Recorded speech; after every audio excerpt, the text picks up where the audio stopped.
In Parshat Ekev, the Torah tells us, Eretz chita us ora, v'gefen ut eina v'rimon, Eretz zayt shemen udvash.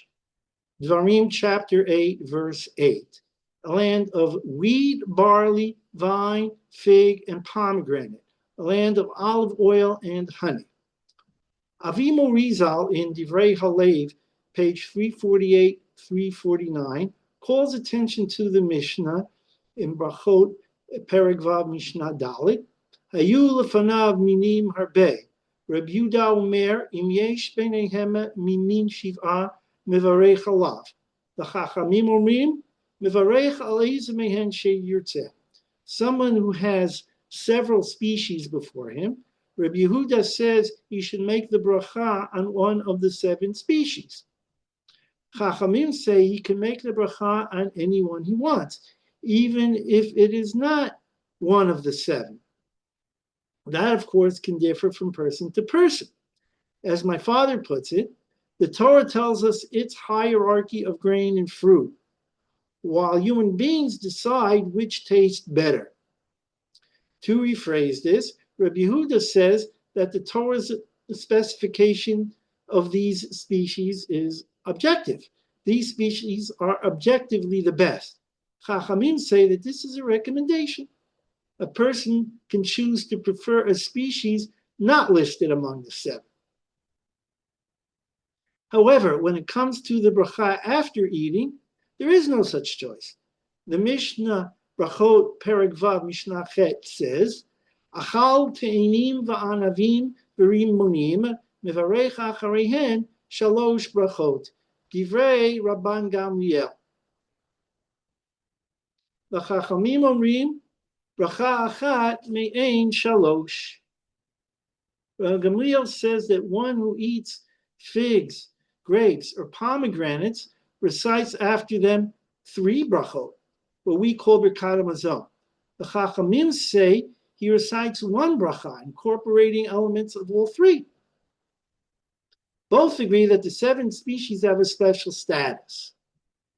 Nobody says that someone who prefers a species not listed among the 7 should recite Birkat HaMazon or Mein Shalosh after it. Against this backdrop, I would like to look more generally at Yishuv Eretz Yisrael, settling the land of Israel. The Torah presents Eretz Yisrael as a very comfortable place. I'll cite 2 verses from Parshat Ekev. The first is, Ki Hashem Elokecha Meviacha al Eretz Tovah, Dvarim chapter 8, verse 7. God is bringing you to a good land. The second is Limtar Hashamayim Tishtem Dvarim chapter 11, verse 11. Rain is plentiful.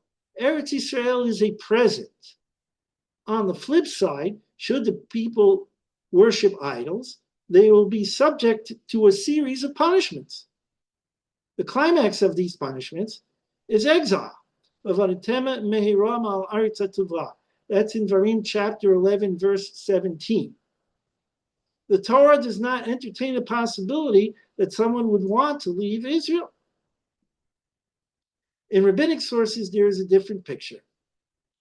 Rabbi Shimon Bar Yochai says in Brachot Hey Amud Aleph, Shalosh matanot tovot natana Kadosh Baruch Hu Yisrael v'chulan lo nitnu el al yedei yisurim ve'eluhein Torah ve'eretz Yisrael va'olam haba.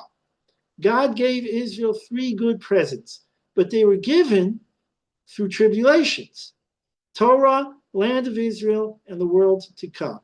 Here, the land of Israel is presented as a good place, but with difficulties. Another source says, "Ein yotzin me eretz l'chutz la'aretz ela im kein amdu satayim b'sela." One is not allowed to leave Israel unless the economic situation becomes dire.